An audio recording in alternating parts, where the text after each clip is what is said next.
Hi, beautiful people. Welcome to my channel. I'm so glad you're here today. Today we have an exciting topic and I can't wait to dive in. But before we do it,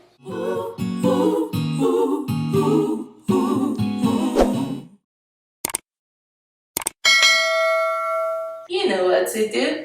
Subscribe, hit the bell notifications, and at the end of this video, if you like the video, give it a like and share it with someone who you think is going to benefit from it. Alright, so what is this topic I'm so excited about? I have notes, guys. I have notes today. That is how I don't want to forget anything I want to say in this video. Today, I'm going to talk about a very special, dear topic to my heart, and that is letting go or forgiveness. I said letting go first so that the forgiveness doesn't trigger people. But yeah, to me, those two are synonymous. Because, first of all, before I dive in, first of all, I feel like not letting go anchors you to a place. But when you let go, when you forgive, it just sets you free and like you're just limitless, which is amazing. Before we talk about forgiving other people, this video is gonna be, I think I'm going to have to split this video into two because there's a lot I want to say about this topic.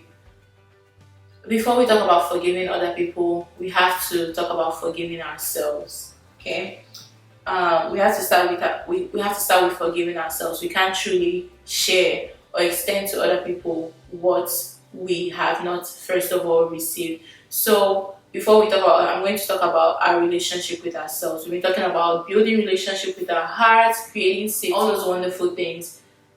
Now I'm going to talk about, yeah, what I said, forgiving ourselves. So there are two premises that I feel like are going to help. I'm going to give you just tips because it's a huge topic. Two premises I think are going to help with you forgiving yourself. And the first one is that you are not only worthy of love when you do something right. You are not only worthy of love when you do something right. Because we're all imperfect and we have imperfect parents. Many of us grew up believing or learning that we're only worthy of love when we do something right. Like if we do something wrong, then love is withdrawn from us. Yeah, pretty much. So I guess this is something, if you haven't watched my reparenting video, go back and watch that reparenting video to see how to reprogram a new belief. But this is a belief that I think will serve you well. To start believing is that your worthiness of love isn't dependent on you doing something right. You're also worthy of love when you mess up. You're also worthy of love when you're imperfect. You're also worthy of love when you don't live up to the expectations that you have of yourself. You're worthy of love when you don't do the right things because you're a human being, you're not a human doing. So your worthiness of love isn't dependent necessarily on what you do, it's because of who you are. You're a human being and you're worthy of love, period. That's a full sentence. You're worthy of love, period. It's not dependent on, yeah, yeah. Just by who you are, you're worthy of love.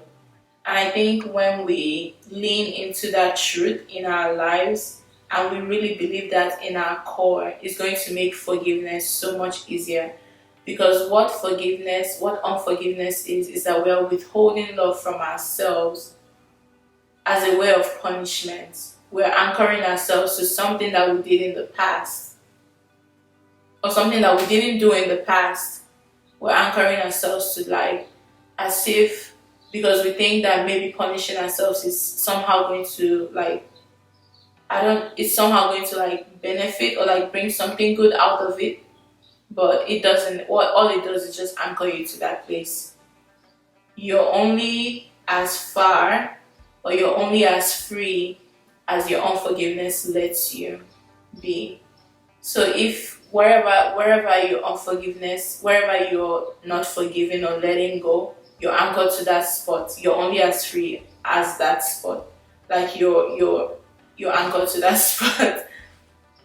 So for me, learning to forgive myself for certain things I did in the past allowed me to get free from that spot of, oh, maybe you should have known better. Like, instead of being there, like bringing care and compassion to myself and realizing, like I've said in many of my videos, that we're only doing the best we know how. Realizing that I was doing the best I knew how, and also that I'm worthy of love regardless, has just, helped me forgive myself. And I think that's what my second point was, is that you're always doing the best you know how to do, and know at more than just a head knowledge level. It's know at an intimate soul being level. And I'm going to go ahead and read real quick. So a level that includes, so this level of knowing includes your core, which includes your core wounds, your deepest desires and greatest fears, your distorted point of views, your experiences, your belief systems. When you realize that you are living from a place of all those things, it's not just head knowledge that makes up who you are, of your upbringing, of like how there's some things that we're not, that even if involuntary, like how our nervous system reacts to things and reacts to situations. Like, you're literally living from that place and you're doing the best you can with all of that. When you realize that, it hopefully inspires you to give more grace and more, like, cut more slack, cut yourself more slack, cut yourself more slack. And it's the same way, just as that is true for us, that is true for other people. That is true for other people. You have come to the end of this video. Don't forget to like, subscribe, comment down below, and share this with someone who you think is gonna need it. Don't worry, the rest of this conversation is going to come in the next video, so stay tuned as we continue this conversation. And until then, stay loved. Don't forget that you're worthy, you're amazing, and we need in this world, we need what only you can bring. All right, love you. Bye.